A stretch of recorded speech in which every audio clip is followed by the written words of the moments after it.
We're going to be talking maps, math, and a little manipulation today. Intrigued? This session lesson is all about redistricting.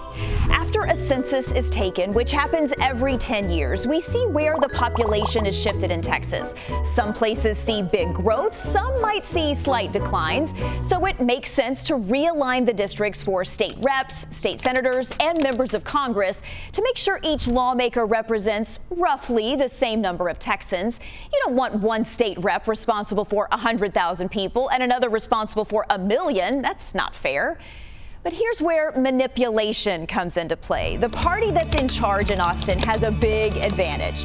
They get the final say on the shape of new districts, and they can help themselves stay in power by drawing some funky looking borders. It's called gerrymandering. How does it work? Well, Republicans might squeeze a lot of Texans who tend to vote for Democrats into one district, so they aren't a threat in other districts. Or they could draw a district that stretches from Tarrant County down to Travis County, making sure reliably red voters far outnumber those who vote blue. Both sides have been guilty of gerrymandering. Now, 2020 was a census year, so 2021 is a redistricting year. So lawmakers in Austin are going to be tackling this sometime this year.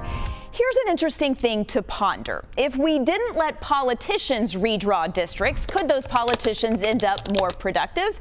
Here's why some say yes. Someone who represents a competitive district, one with a relatively equal number of Democrats and Republicans, could be a little more into compromise and a little less into trash talking the other side in tweets.